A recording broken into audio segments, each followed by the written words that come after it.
여보, 이 상황 설명해봐. 저 여자 누구야 대체? 아니, 그게, 내가 진짜 철수 씨 아내예요. 뭐라고요? 뭔 게 뼈다구 같은 소리야. 이 사람은 나랑 30년을 살았다고요. 전 그저 평범한 아침이라고 생각했어요. 새벽 5시 늘 하던 대로 재활용센터로 향했죠. 73년을 살면서 이렇게까지 큰 충격을 받을 줄은 몰랐어요. 아니, 어쩌면 알고 싶지 않았던 걸지도 모르겠어요. 경혜야, 이거 봐. 재활용센터 주인 김 사장님이 찢어진 봉투 하나를 내밀었어요. 안에서 쏟아져 나온 건 오래된 사진들이었죠. 그런데 그 사진 속에 우리 남편이 있었어요. 낯선 여자와 그리고 두 아이와 함께. 이게 뭐죠? 그때 심장이 멎는 줄 알았어요. 숨이 막혔죠. 30년이에요. 제가 그 사람과 함께한 시간이 어떻게 이렇게 됐을까요? 6개월 전으로 돌아가 볼까요? 아, 잠깐. 이 이야기가 궁금하시다면 좋아요 버튼 한 번만 눌러주세요. 여러분께 꼭 들려드리고 싶은 이야기거든요. 한 번만 클릭해 주시면 정말 감사하겠습니다. 제 이름은 이경혜, 올해 73입니다. 서울 강북구에서 남편 박철수와 단둘이 살고 있어요. 아니, 살고 있었죠. 우리 부부는 늦게 만났어요. 제가 43, 남편이 46이었으니까요. 둘 다 재혼이었어요. 전 젊을 때 한 번 결혼했다가 남편 사망으로 홀로 됐고 철수 씨도 이혼 경력이 있다고 했죠. 경혜 씨, 나도 이제 정착하고 싶어요. 평생 함께할 사람 만났으면 좋겠어요. 처음 만났을 때 철수 씨가 했던 말이에요. 솔직히 그때 전 너무 외로웠어요. 혼자 사는 게 쉽지 않았거든요. 그래서 조금 급하게 결정한 것도 있어요. 1995년 봄이었어요. 우린 조촐하게 결혼했어요. 주례도 없이 증인 2명만 세우고 구청에서 혼인신고를 했죠. 철수 씨가 말했어요. 우리 나이에 거창하게 뭐 하겠어요. 조용히 살면 되죠. 그 말이 맞다고 생각했어요. 화려한 결혼식보다 평온한 일상이 더 소중하다고 믿었으니까요. 우리 집은 강북구의 작은 빌라 3층이었어요. 방 2개, 거실 하나. 크진 않았지만 아늑했어요. 아침마다 햇살이 들어오는 주방에서 아침을 준비하고 철수 씨가 일어나면 함께 식사를 했죠. 오늘 된장찌개 맛있네요. 당신이 좋아하니까 멸치 육수 푹 우렸어요. 그런 평범한 대화들이 행복이었어요. 여러분, 전 그때 몰랐어요. 이 평범함 뒤에 무엇이 숨어 있는지. 철수 씨는 건설 현장에서 일했어요. 인테리어 쪽이었는데 기술이 좋아서 일거리는 꾸준했어요. 다만 출장이 잦았죠. 경혜야, 이번 주는 수원 현장 때문에 4일 있다 올게요. 조심히 다녀와요. 밥 잘 챙겨 먹고요. 한 달의 보름은 집을 비웠어요. 처음엔 서운했죠. 하지만 철수 씨가 꼬박꼬박 생활비를 갖다 주고 주말이면 함께 시장도 보러 다녔으니 불만은 없었어요. 저도 일을 했어요. 동네 재활용센터에서 분리수거 도우미로 일했죠. 새벽 5시부터 오전 10시까지 주 5일. 힘들었지만 용돈벌이는 됐어요. 그리고 김 사장님을 비롯한 동네 사람들과 수다 떠는 게 재미있었죠. 경혜 씨, 남편분 잘하시네요. 요즘 같은 세상에 바람 안 피우고 성실하게 사는 남자 드물어요. 김 사장님이 가끔 그런 말을 했어요. 전 웃으며 대답했죠. 우리 남편? 그런 사람 아니에요. 성실하고 착해요. 정말 그렇게 믿었어요. 30년 동안. 2010년쯤이었을 거예요. 철수 씨가 핸드폰을 2개 쓰기 시작했어요. 경혜야, 요즘 현장마다 연락처가 달라서 업무용으로 하나 더 샀어요. 그래요? 그것도 불편하겠네요. 의심하지 않았어요. 건설이라는 사람들이 그런 경우가 많다고 들었거든요. 오히려 철수 씨가 일을 열심히 한다고 생각했죠. 그런데 가끔 이상한 점이 있었어요. 주말에도 갑자기 전화가 오면 황급히 나가는 거예요. 미안해요, 경혜야. 급한 일이 생겼어요. 저녁까지 올게요. 무슨 일인데요? 자재 문제예요. 금방 해결하고 올게요. 그럴 때마다 뭔가 찝찝했어요. 하지만 물어보지 않았어요. 의심하는 게 남편한테 신뢰라고 생각했거든요. 2015년 우리 결혼 20주년이 됐을 때예요. 전 작은 파티라도 하자고 했죠. 당신, 우리 20년이나 함께 살았어요. 외식이라도 할까요? 철수 씨가 난처한 표정을 지었어요. 경혜야, 미안한데 그날 강릉 현장 때문에 못 있을 것 같아요. 그래요? 가슴이 철렁했어요. 하지만 참았죠. 그게 저였어요. 참는 게 익숙한 사람. 대신 다음 주에 좋은 곳 가요. 약속할게요. 결국 그 약속은 지켜지지 않았어요. 다음 주에도 현장 일이 생겼다면서 못 갔죠. 그렇게 또 10년이 흘렀어요. 2025년 5월 14일 수요일 새벽이었죠. 김 사장님이 평소보다 일찍 센터에 나왔어요. 손에 큰 쓰레기 봉투를 들고 있었죠. 경혜 씨, 이거 좀 이상해요. 뭐가요? 이 동네 사람 버린 건 아닌 것 같은데 여기 주소 적힌 서류가 있어요. 강남구래요. 쓰레기 봉투는 반쯤 찢어져 있었어요. 안에서 낡은 앨범과 서류 몇 장이 보였죠. 김 사장님이 호기심에 앨범을 펼쳤어요. 그리고 저는 그 순간을 평생 잊지 못할 거예요. 앨범 첫 페이지에 있던 사진. 1990년대 초반으로 보이는 가족 사진이었어요.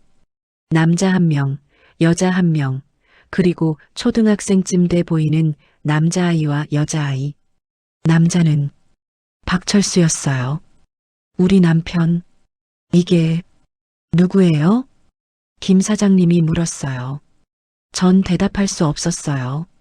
손이 떨렸죠.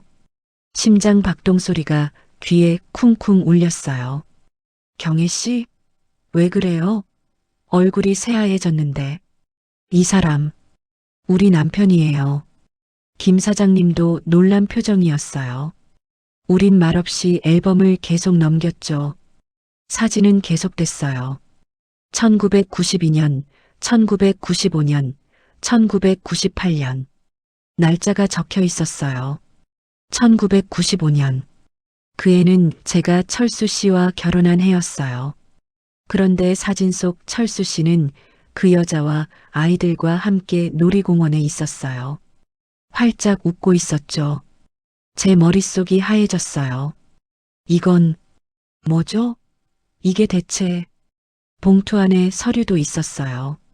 부동산 등기부등본. 소유자 이름은 박철수. 주소는 강남구 대치동. 우리 집 주소가 아니었어요. 그리고 또 다른 서류. 주민등록 등본이었어요. 세대주 박철수, 배우자 김영숙, 아들 박준호, 딸 박지은. 배우자 김영숙. 전 이경혜인데. 경혜 씨, 이거. 김 사장님이 제 어깨를 잡았어요. 전 그제야 정신을 차렸죠. 아니, 차렸다기보단 무너졌어요. 30년이에요. 30년을. 제 목소리가 갈라졌어요. 눈물이 흘러내렸죠. 쓰레기장 한가운데서 저는 그렇게 주저앉았어요. 그날 아침 전 재활용센터 사무실에 앉아서 한참을 울었어요. 김 사장님이 물 한 잔을 건넸죠. 경혜 씨, 진정하세요. 일단 확인부터 해야죠. 확인은요? 사진이 증거잖아요. 그래도 본인한테 직접 물어봐야죠. 혹시 모르잖아요. 혹시 모른다고요? 뭘 모른다는 거죠? 저 선명한 사진과 서류가 거짓말을 할 리 없었어요. 하지만 김 사장님 말이 맞았어요. 직접 물어봐야 했어요. 그날 저녁 철수 씨가 집에 왔어요. 평소처럼 아무렇지 않은 얼굴로. 경혜야, 저녁 먹었어요? 아니요. 그럼 같이 먹어요.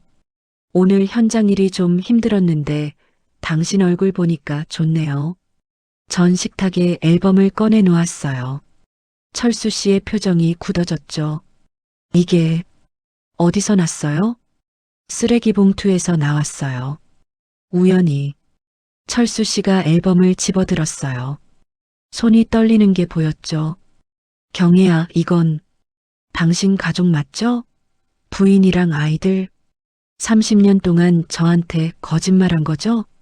철수 씨가 고개를 숙였어요. 변명하지 않았어요.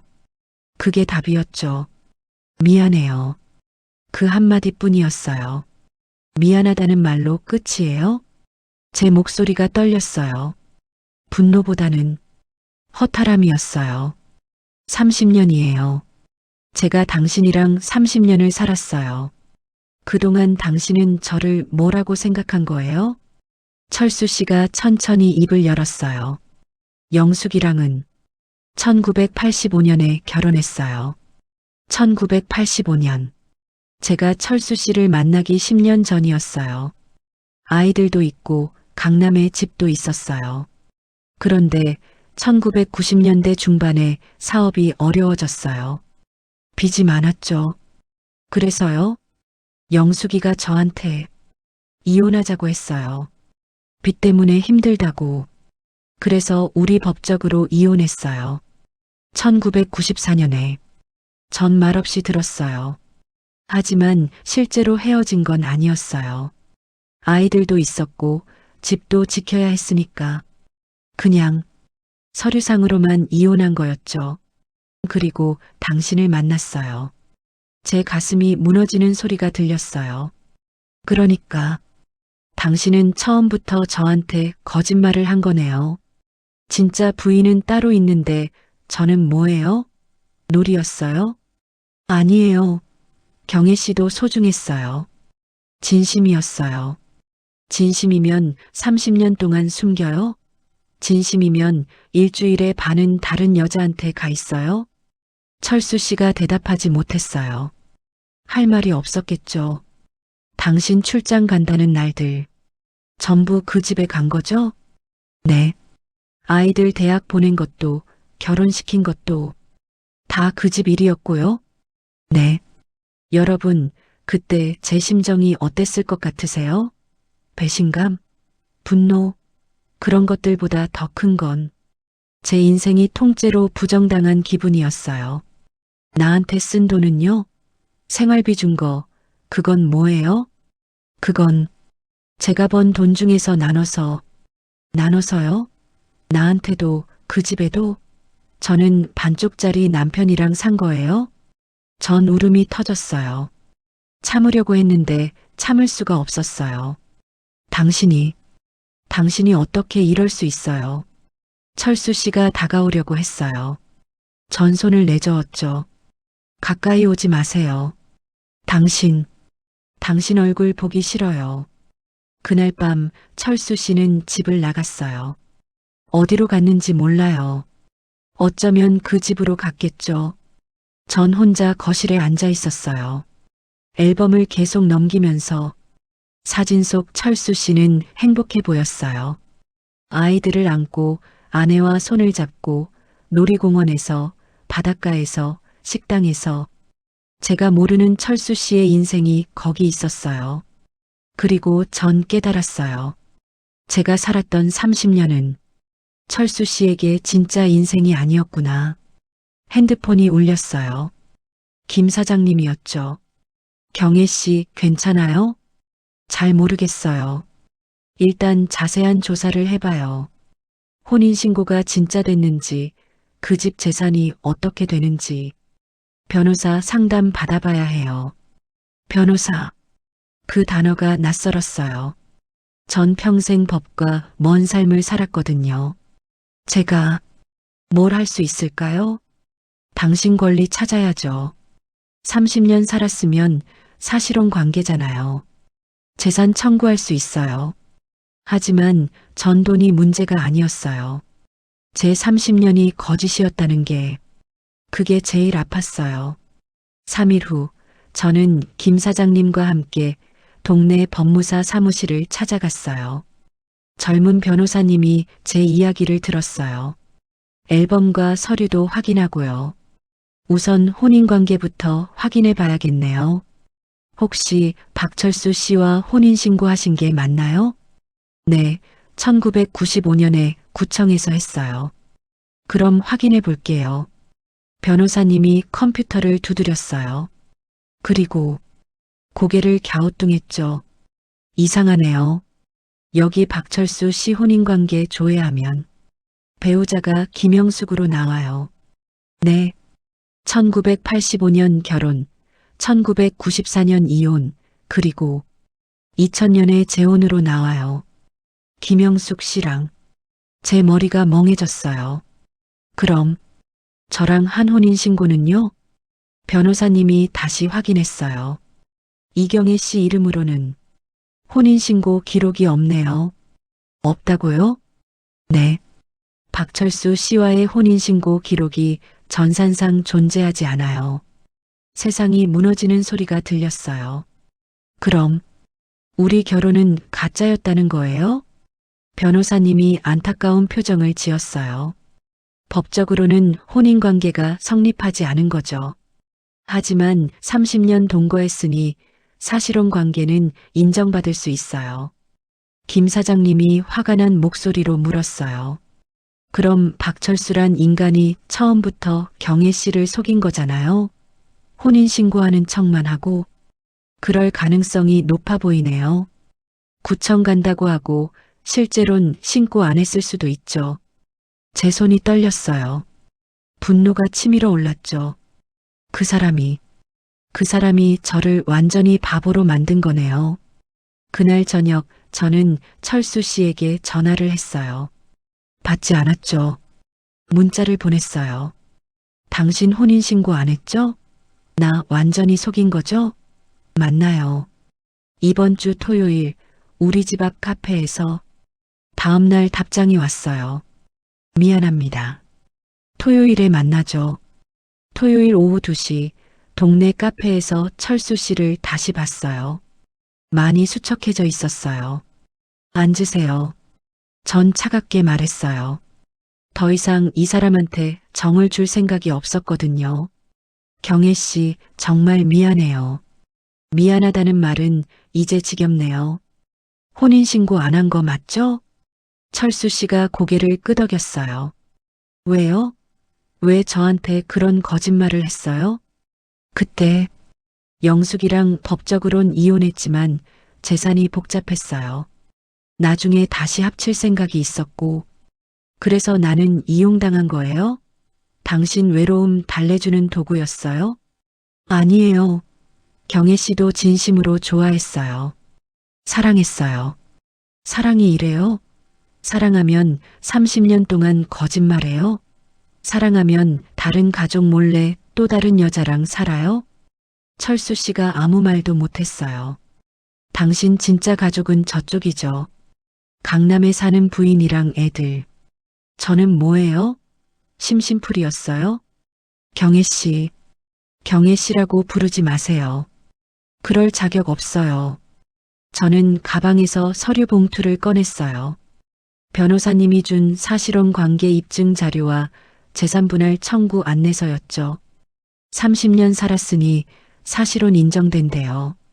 당신이 사는 집, 그 강남집, 거기 제목도 있대요. 철수 씨의 얼굴이 창백해졌어요. 재산분할 청구할 거예요. 그리고 위자료도. 경혜 씨, 그 집은 영숙이랑 애들이 사는 곳이에요. 그걸 건드리면 제가 왜 신경 써야 해요? 당신이 저한테 뭘 해줬는데? 전자리에서 일어났어요. 변호사 통해서 연락할게요. 더 이상 당신 얼굴 보고 싶지 않아요. 그날부터 전쟁이 시작됐어요. 법적 전쟁. 변호사님을 정식으로 선임했어요. 비용은 김 사장님이 먼저 빌려줬죠. 경혜 씨, 나중에 갚으면 돼요. 지금은 당신이 당당하게 싸워야 해요. 고마웠어요. 세상에 이렇게 따뜻한 사람도 있구나 싶었죠. 변호사님은 철저하게 준비했어요. 30년 동안의 공과금 영수증, 통장 거래 내역, 이웃 주민들의 증언까지. 이경혜 씨와 박철수가 1995년부터 2025년까지 사실상 부부로 동거했다는 증거가 충분합니다. 하지만 쉽지 않았어요. 철수 씨 쪽에서도 변호사를 선임했거든요. 그리고 예상치 못한 사람이 나타났어요. 김영숙, 철수 씨의 법적 아내였죠. 변호사 사무실에서 처음 마주쳤어요. 김영숙은 저보다 2살 어려 보였어요. 단정하게 차려입고 명품 가방을 들고 있었죠. 그녀가 저를 보더니 비웃듯 말했어요. 당신이 이경혜 씨예요? 네. 참 대단하시네요. 남의 남편 빼앗아 놓고 이제 재산까지 요구하시다니. 제 얼굴이 화끈거렸어요. 하지만 참았죠. 빼앗은 게 아니에요. 저도 속은 거예요. 속았다고요? 30년이나 같이 살면서 의심 한 번 안 했어요? 그게 말이 돼요? 변호사님이 끼어들었어요. 김영숙 씨, 지금 협상 자리입니다. 감정적으로 나가시면 재판으로 가는 수밖에 없어요. 김영숙이 팔짱을 꼈어요. 재판이든 뭐든 하세요. 우리 집은 제 명의예요. 아이들 명의로 된 부분도 있고요. 당신이 끼어들 여지 없어요. 사실혼 배우자도 재산분할 청구권이 있습니다. 대법원 판례가 있어요. 판례가 어쨌든 우리 가족이 피땀 흘려 모은 재산이에요. 당신 같은 사람한테 한 푼도 안 줘요. 제가 참지 못하고 말했어요. 저도 30년 피땀 흘렸어요. 새벽부터 일하고 그 사람 뒷바라지하고. 그게 뭐가 대단해요? 전애들 키우면서 집안일 다 했어요. 당신은 혼자 살면서 편하게 살았잖아요. 저는 할 말을 잃었어요. 김영숙이 가방을 집어들며 말했어요. 남편한테 들었어요. 당신이 외롭고 불쌍해 보여서 같이 살아준 거래요. 그걸 은혜로 알아야지 재산을 달라고요? 염치도 없네. 그 말에 제 안에 뭔가가 터졌어요. 은혜요? 제가 은혜를 입었다고요? 30년 동안 거짓말 당하고 반쪽짜리 남편이랑 살고 그게 은혜예요? 당신이나 박철수나 둘 다 똑같네요. 저를 사람도 아니라고 생각하는 거죠? 김영숙이 돌아서며 내뱉었어요. 법정에서 봐요. 절대 이길 수 없을 거예요. 문이 쾅 닫혔어요. 그날 밤 저는 잠을 이룰 수 없었어요. 김영숙의 말들이 머릿속을 맴돌았죠. 외롭고 불쌍해 보여서 같이 살아준 거래요. 정말 그런 걸까요? 제가 그렇게 불쌍한 사람이었을까요? 핸드폰에 저장된 사진들을 봤어요. 철수 씨와 함께 찍은 사진들.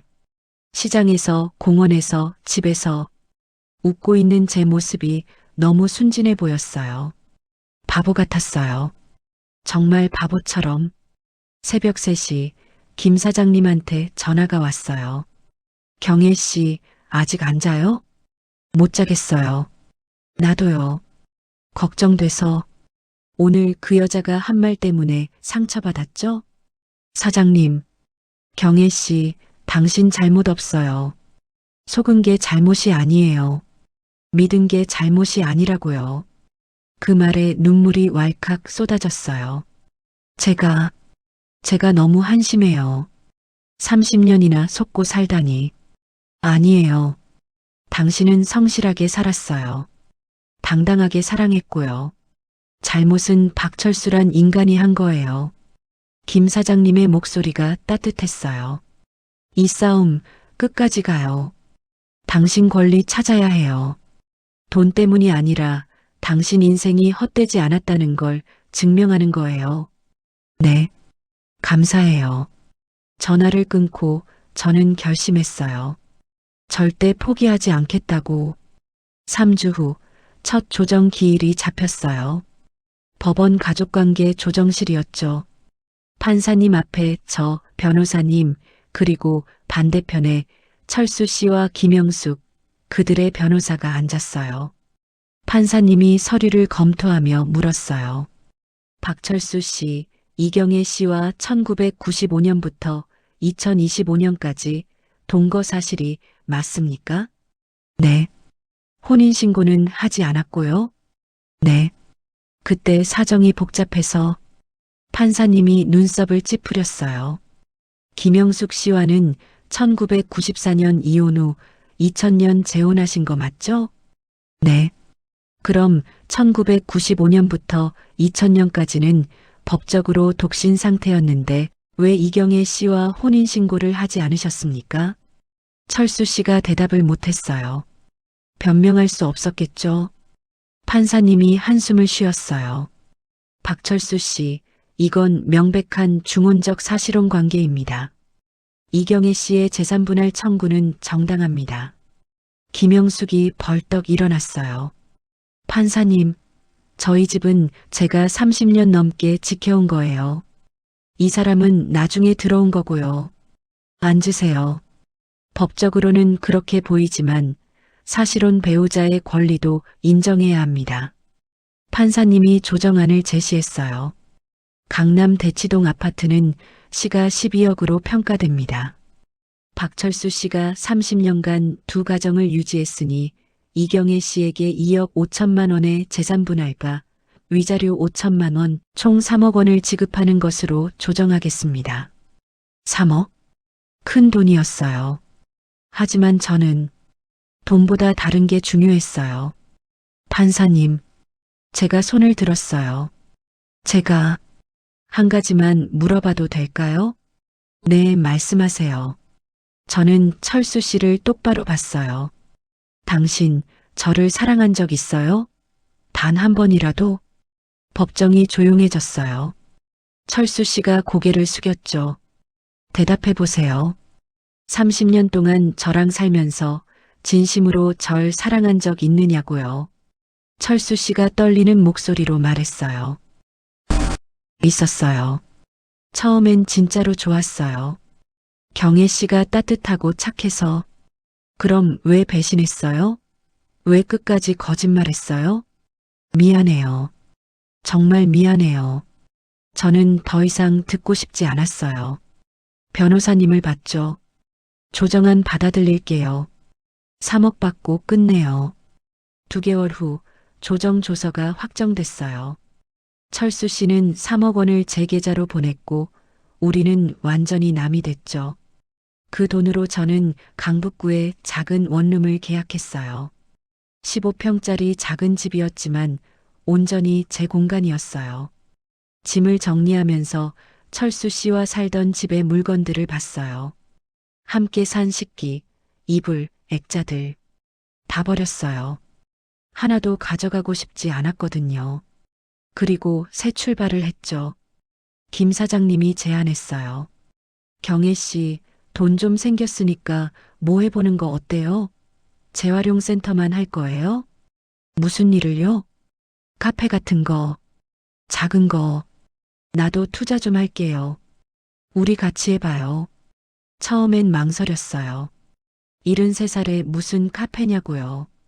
하지만 생각해보니 안 될 게 뭐 있나 싶었어요.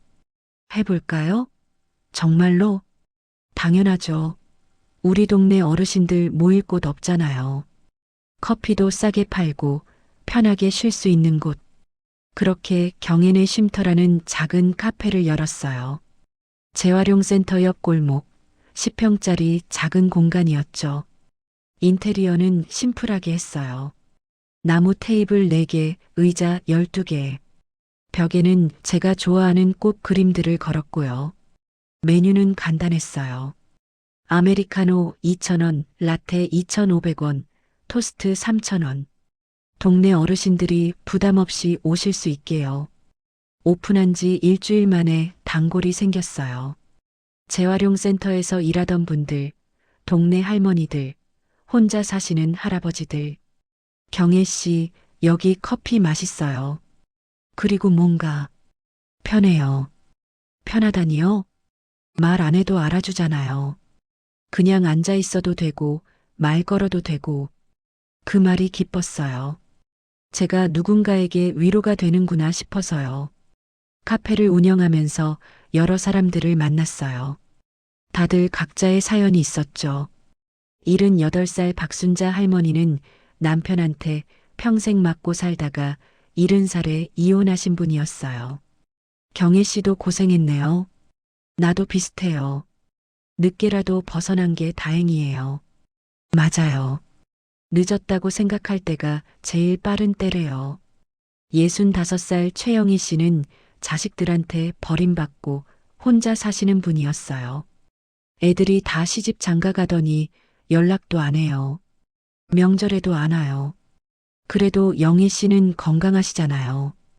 우리끼리 재미있게 살아요. 카페는 그렇게 외로운 사람들의 안식처가 됐어요.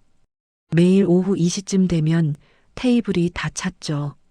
어떤 날은 함께 화투도 치고 어떤 날은 옛날 노래를 틀어놓고 같이 부르기도 했어요.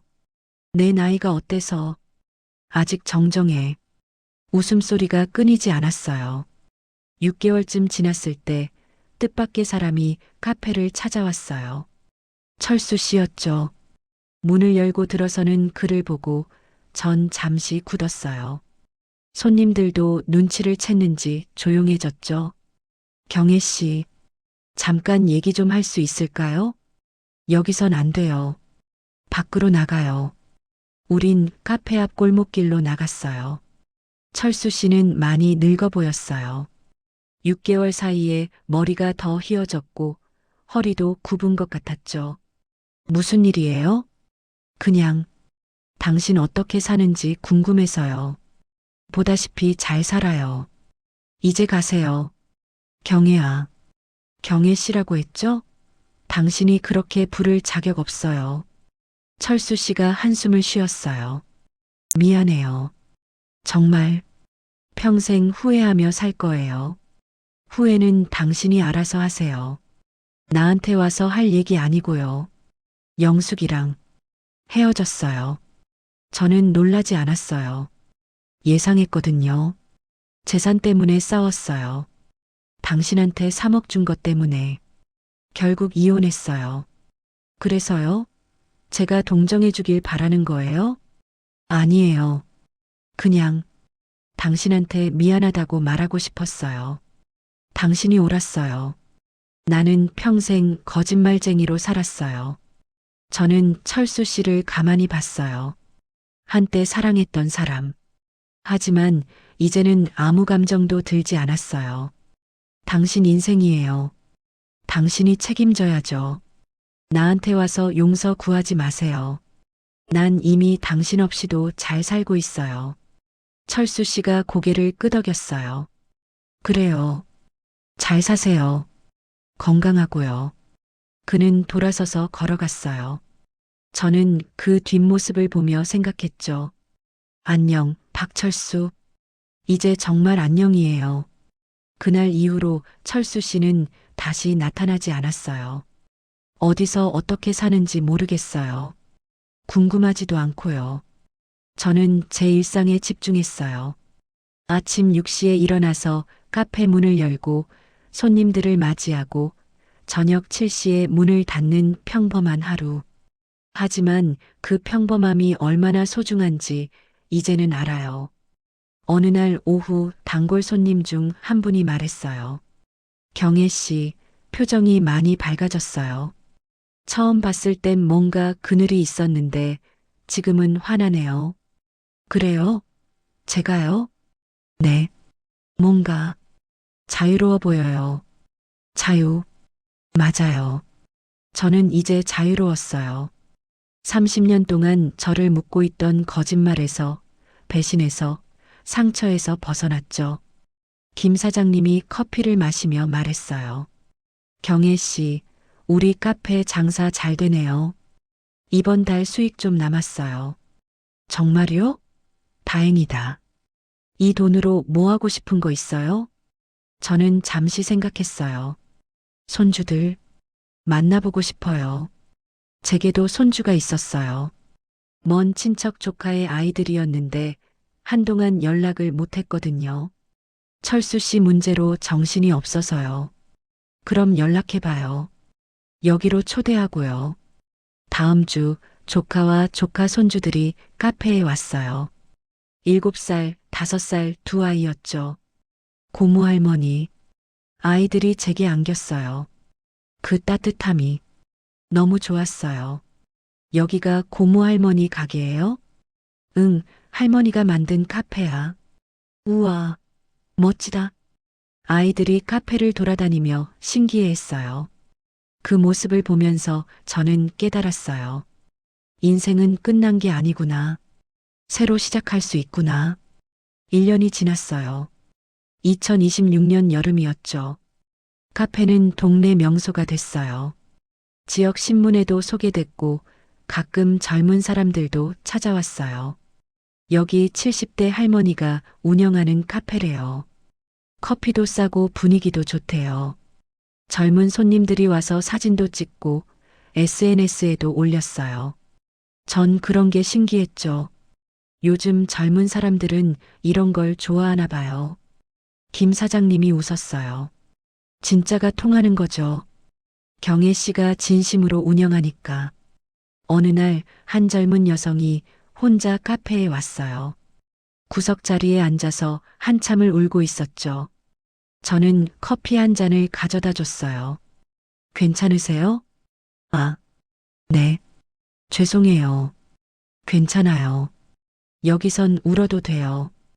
왜 카페를 쉼터라고 지었겠어요? 그 여성이 조금 웃었어요. 할머니, 인생이 너무 힘들어요. 남자친구한테 배신당했어요. 그랬구나. 많이 힘들었겠다. 5년을 사귀었는데 다른 여자가 있었대요. 저는 바보처럼 몰랐어요. 저는 그 여성의 손을 잡아줬어요. 너는 바보가 아니야. 믿은 거지. 믿는 게 잘못이 아니야. 하지만 너무 아파요. 지금은 그렇지. 근데 말이야, 시간이 지나면 이 아픔도 지나가. 그리고 너는 더 강해져 있을 거야. 여성이 저를 봤어요. 할머니도 비슷한 경험 있으세요? 응. 나는 30년을 속았어. 너보다 더 길지. 30년이요. 그래. 근데 나 지금 행복해. 이렇게 카페도 하고 좋은 사람들도 만나고 아픔이 끝은 아니야. 새로운 시작이지. 그 여성이 눈물을 닦았어요. 할머니 덕분에 조금 위로됐어요. 감사해요. 별 말씀을. 커피 천천히 마시고 가. 그날 저는 깨달았어요. 제 상처가 누군가에게 위로가 될 수 있다는 걸. 겨울이 왔어요. 카페에 난로를 틀고 손님들과 따뜻한 차를 마시며 이야기를 나눴죠. 경혜 씨, 올해도 다 갔네요. 내년엔 뭐 하고 싶어요? 김 사장님이 물었어요. 글쎄요. 그냥 이렇게 평온하게 살고 싶어요. 그것도 좋지만 뭔가 새로운 것도 해봐요. 예를 들면요. 우리 같은 사람들 모임 같은 거. 비슷한 경험 있는 사람들끼리 얘기 나누는 모임. 좋은 생각이었어요. 배신당한 사람들, 늦게 인생을 다시 시작한 사람들. 그들이 서로 위로하고 격려할 수 있는 자리. 새 출발 모임 어때요? 좋아요. 한 달에 한 번씩 모여서 이야기 나누고. 다음 달부터 모임을 시작했어요. 첫 모임에 7명이 왔어요. 다들 50대 후반에서 70대였죠. 각자의 이야기를 나눴어요. 이혼, 배신, 사기, 가족 문제. 다들 깊은 상처가 있었어요. 저는 60살의 남편한테 버림받았어요. 젊은 여자 만났대요. 저는 아들한테 재산 다 빼앗겼어요. 저는 30년 동안 가짜 결혼 생활을 했어요. 제가 제 이야기를 했을 때 다들 놀라워했어요. 그 나이에 다시 시작했어요? 네. 73살에 카페 시작했어요. 대단하세요. 대단한 게 아니에요. 그냥 살아야 했어요. 포기하면 제 인생이 정말 헛된 게 되니까? 한 분이 물었어요. 후회는 안 해요? 그 30년이? 저는 잠시 생각했어요. 후회요? 가끔 해요. 왜 그때 눈치채지 못했을까? 왜 더 일찍 벗어나지 못했을까? 근데 말이에요. 모두가 저를 봤어요. 그 30년이 있었기에 지금의 제가 있어요. 강해진 저, 누구한테도 의지하지 않는 저. 그게 감사해요. 2027년 새해가 밝았어요. 제 나이 75. 새해 첫날, 저는 카페를 쉬고 혼자 산책을 나갔어요. 동네 공원을 걸으면서 지난 2년을 돌아봤죠. 쓰레기 봉투에서 발견한 그 사진. 그날부터 제 인생이 완전히 바뀌었어요. 처음엔 무너질 것 같았어요. 30년이 거짓이었다는 사실을 받아들일 수 없었죠. 하지만 지금은 알아요. 그게 저를 자유롭게 만들었다는 걸. 공원 벤치에 앉아서 하늘을 봤어요. 구름 한 점 없이 맑았죠. 여러분, 저는 오랫동안 박철수의 아내로 살았어요. 박철수가 원하는 대로, 박철수가 정해놓은 틀 안에서. 하지만 이제는 이경애로 살아요. 제 이름으로, 제 선택으로. 늦었다고 생각할 수도 있어요. 73살의 새 인생이라니 말도 안 된다고 할 수도 있죠. 근데 말이에요. 늦은 게 아니에요. 지금이 딱 맞는 때예요. 당신도 그래요. 지금 이 순간 당신이 진실을 마주하고 있다면 그게 언제든 그게 시작이에요. 저는 쓰레기 봉투에서 진실을 찾았어요. 당신은 어디서 찾을지 몰라요. 어쩌면 문자 메시지일 수도 있고 우연히 들은 대화일 수도 있고 아니면 당신 마음속 작은 의심일 수도 있어요. 중요한 건 그 진실을 외면하지 않는 거예요. 아프더라도 마주하는 거죠. 봄이 왔어요. 카페 앞 골목에 개나리가 피었죠. 손주들이 다시 찾아왔어요. 이번엔 학교 숙제 때문이었어요. 고모 할머니, 우리 존경하는 사람 발표해야 하는데 할머니로 할 거예요. 나를? 왜? 할머니가 멋있잖아요. 나이가 많아도 포기하지 않고 새로운 일 시작하고 7살 아이가 그린 그림을 보여줬어요. 제가 카페에서 웃고 있는 모습이었죠. 서툴지만 따뜻한 그림이었어요. 할머니, 제일 행복할 때가 언제예요? 저는 카페를 둘러봤어요. 손님들이 옹기종기 모여 앉아 이야기를 나누고 김 사장님이 커피를 내리고 창밖으론 햇살이 쏟아지는 오후. 지금이야. 바로 이 순간. 과거는요? 30년 산 거요? 그것도 내 인생이야. 아팠지만 그게 있어서 지금이 더 소중한 거야. 아이가 고개를 끄덕였어요. 할머니, 저도 커서 할머니처럼 강한 사람 될 거예요. 제 눈시울이 뜨거워졌어요. 너는 이미 강해. 그냥 그걸 믿으면 돼. 여름이 왔어요. 새 출발 모임이 1주년을 맞았죠. 첫 모임 때 7명이었던 회원이 25명으로 늘었어요. 입소문을 타고 멀리서도 찾아오시더라고요. 한 분이 말했어요. 여기 오면 위로받아요. 나만 힘든 게 아니구나. 나도 다시 시작할 수 있구나 싶어요. 또 다른 분이 덧붙였어요. 경혜 씨가 살아있는 증거잖아요. 70대에도 새로 시작할 수 있다는. 전 손사래를 쳤어요. 아이고, 증거까지는. 저도 그냥 하루하루 사는 거예요. 그게 대단한 거예요. 포기하지 않고 하루하루 사는 게. 모임이 끝나고 한 분이 제게 조용히 말했어요. 경혜 씨, 박철수 씨 소식 들었어요? 아니요.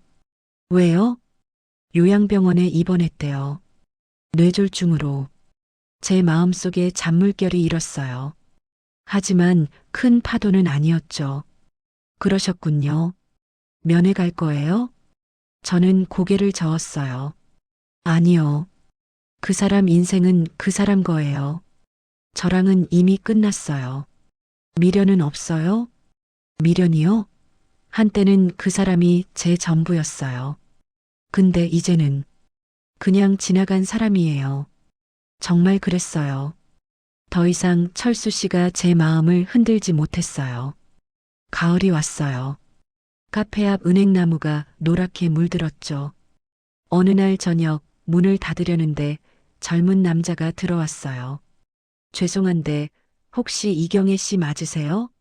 네, 그런데요. 저는 박준호라고 합니다. 박준호. 철수 씨의 아들이었어요. 사진에서 봤던 그 남자아이가 이제 40대 중반의 남자가 돼 있었죠. 무슨 일이세요? 준호가 조심스럽게 말했어요. 아버지, 돌아가셨어요. 제 손이 멈췄어요.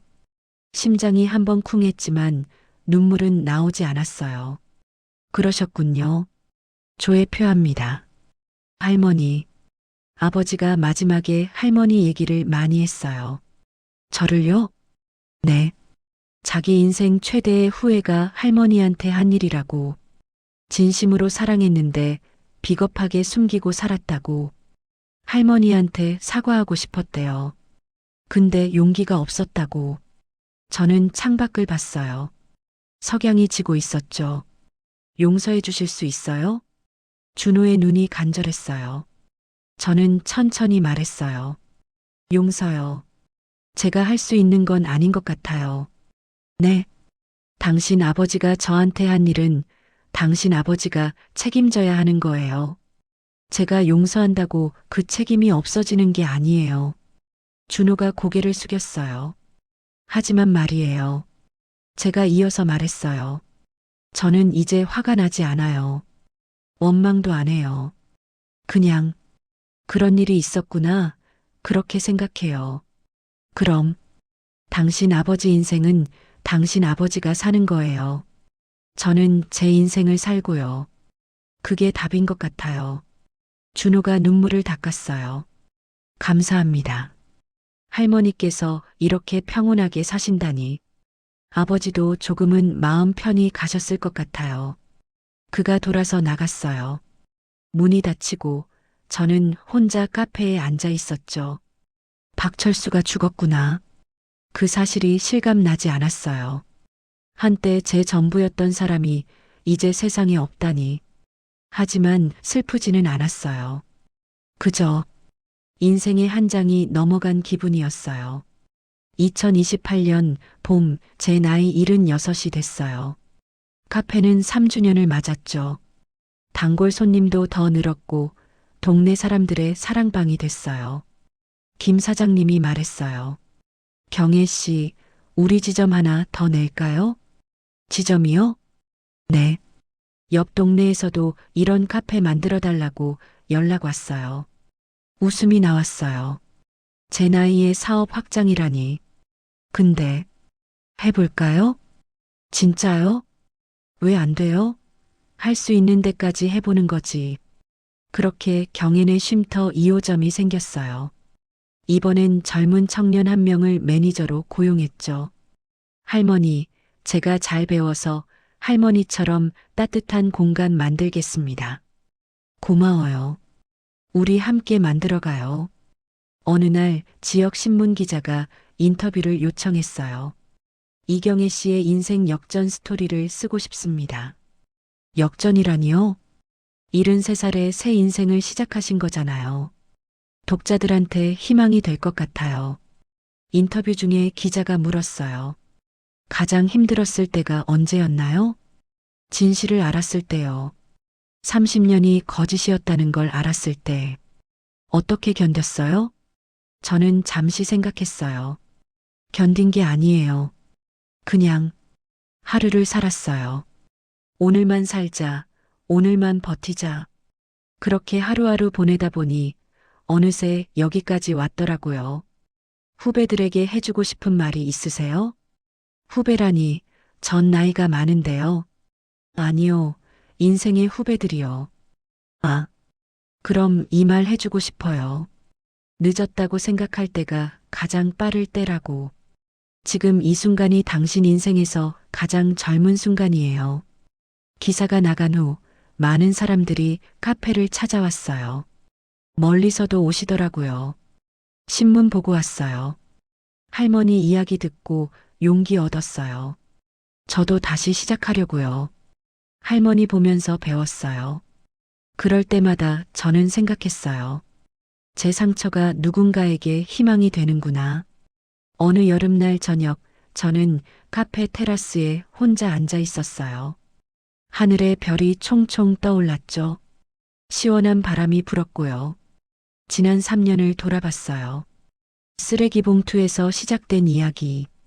그 끔찍한 진실을 마주한 순간부터 법정에서의 싸움, 그리고 새로운 시작. 힘들었어요. 너무 힘들어서 포기하고 싶었던 순간도 많았죠. 하지만 저는 포기하지 않았어요. 왜냐하면 제 인생은 아직 끝나지 않았으니까요. 73살 많은 나이죠. 하지만 충분히 새로 시작할 수 있는 나이예요.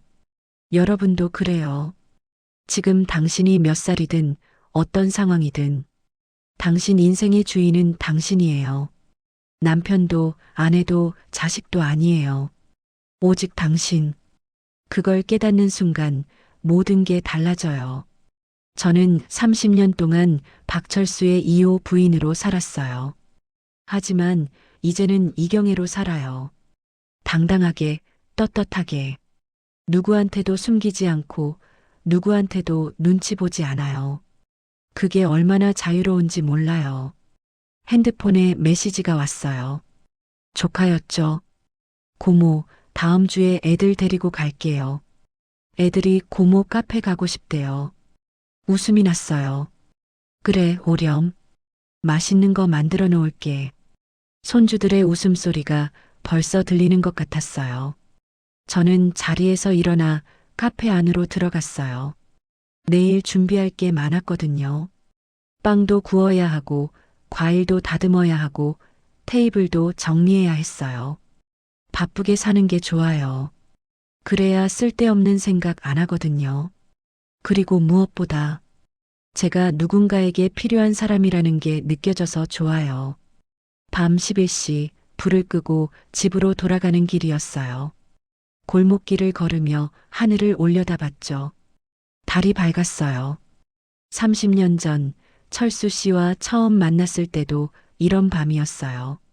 달이 밝고 바람이 시원했죠. 그때 저는 외로웠어요. 누군가에게 기대고 싶었고 사랑받고 싶었어요. 그래서 쉽게 믿었고 쉽게 속았죠. 하지만 지금은 달라요. 혼자여도 괜찮아요. 아니, 혼자가 더 좋을 때도 있어요. 제 선택으로 살 수 있으니까요. 집에 도착해서 샤워를 하고 침대에 누웠어요. 창밖으로 달빛이 들어왔죠. 박철수, 당신은 어떤 삶을 살았나요? 두 여자 사이를 오가며 거짓말하던 삶이 행복했나요? 저는 모르겠어요. 이제 알고 싶지도 않고요. 다만 한 가지는 확실해요. 제 남은 인생은 진실하게 살 거예요. 거짓 없이 떳떳하게. 그게 제가 당신한테서 배운 마지막 교훈이에요. 눈이 스르르 감겼어요. 평온한 잠이 찾아왔죠. 내일은 또 어떤 하루가 될까요? 기대됐어요.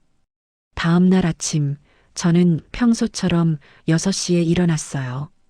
커피를 내리고 빵을 데우고 테라스를 정리했죠. 7시 정각, 첫 손님이 오셨어요. 경혜 씨, 오늘도 좋은 아침이에요. 네, 사장님도요. 김 사장님이었죠. 매일 아침 첫 손님은 항상 김 사장님이었어요. 오늘 날씨 좋네요. 손님 많이 올 것 같아요. 그러게요. 준비 많이 해놨어요. 우리는 함께 커피를 마시며 오늘 일정을 점검했어요. 오후 2시에 새 출발 모임 있죠? 네, 오늘은 새로운 분이 2분 오신대요. 좋네요. 우리 모임이 계속 커지네. 카페 문이 열리고 손님들이 하나둘 들어오기 시작했어요. 할머니, 아메리카노 하나요. 경혜 씨, 오늘 빵 맛있어 보이는데요? 할머니, 저 오늘 면접 봤는데 붙었어요. 활기찬 목소리들이 카페를 채웠어요. 저는 그 속에서 커피를 내리고 빵을 포장하고 손님들과 이야기를 나눴죠. 이게 제 일상이에요. 평범하지만 소중한. 오후가 되자 새 출발 모임 회원들이 모였어요. 오늘 처음 오신 분이 말했어요. 저는 65살의 남편한테 버림받았어요. 35년을 함께 살았는데 모두가 고개를 끄덕였어요. 다들 비슷한 아픔이 있었으니까요. 어떻게 다시 시작해야 할지 모르겠어요. 너무 늦은 것 같아서 저는 그분의 손을 잡았어요. 늦은 게 아니에요. 지금이 딱 맞는 때예요. 저도 73살에 시작했어요. 정말 할 수 있을까요? 할 수 있어요. 아니, 하게 돼요. 하루하루 살다 보면요. 그분이 눈물을 닦았어요. 용기를 내볼게요. 그래요. 우리가 같이 있잖아요. 혼자가 아니에요. 모임이 끝나고 저는 다시 카운터로 돌아왔어요. 창밖을 보니 석양이 지고 있었어요. 하루가 또 저물어가고 있었죠. 73살에 시작한 카페가 이제 3년째. 그리고 앞으로도 계속될 거예요. 제가 할 수 있는 만큼 건강이 허락하는 한. 저녁 7시 문을 닫을 시간이었어요. 마지막 손님을 배웅하고 테이블을 닫고 내일 준비를 했죠. 김 사장님이 물었어요. 경혜 씨 행복해요? 저는 카페를 둘러봤어요. 작지만 따뜻한 공간. 제가 만든 공간. 네. 행복해요. 후회는 없고요. 후회요. 있죠. 왜 진작 몰랐을까? 왜 더 일찍 벗어나지 못했을까? 그런 생각은 해요. 그럼, 하지만 말이에요. 그 시간들이 있었기에 지금의 제가 있어요. 강해진 저, 당당한 저. 그게 감사해요. 김 사장님이 웃었어요. 멋지네요, 경혜 씨. 뭐가요? 그 나이에 그런 생각을 할 수 있다는 게요. 저도 웃었어요. 나이는 숫자일 뿐이에요. 중요한 건 마음이죠. 불을 끄고 밖으로 나왔어요. 밤 공기가 시원했죠. 집으로 가는 길 저는 생각했어요. 만약 과거로 돌아갈 수 있다면 제게 뭐라고 말해주고 싶을까? 아마 이렇게 말할 것 같아요. 경혜야, 지금은 힘들겠지만 괜찮아. 넌 강한 사람이야. 이 아픔을 이겨낼 거야. 그리고 더 행복해질 거야. 네, 저는 이겨냈어요. 그리고 행복해졌죠. 집에 도착해서 따뜻한 차를 한 잔 만들었어요. 창가에 앉아 차를 마시며 밤하늘을 봤죠. 별이 반짝였어요. 문득 철수 씨 생각이 났어요. 이제는 이 세상 사람이 아니죠. 그 사람은 어땠을까요? 죽기 전에 후회했을까요? 저는 모르겠어요. 알 필요도 없고요. 다만 한 가지는 알아요. 제 인생은 제 거예요. 누구도 빼앗을 수 없어요. 30년을 빼앗겼지만 남은 인생은 온전히 제 거예요. 그걸 지키며 살 거예요. 차를 다 마시고 침대에 누웠어요. 내일은 또 어떤 손님이 올까요? 어떤 이야기를 들을까요? 기대되고 설레요. 이게 인생이에요. 끝이 아니라 시작. 절망이 아니라 희망. 나이는 중요하지 않아요. 중요한 건 지금 이 순간을 어떻게 사느냐. 저는 선택했어요. 피해자로 살지 않겠다고. 과거에 갇히지 않겠다고. 당신도 할 수 있어요. 언제든 어디서든. 당신 인생의 주인은 당신이니까요. 눈이 감겼어요. 평온한 잠 속으로 빠져들었죠. 내일도 모레도 저는 계속 살아갈 거예요. 이경애로 당당하게.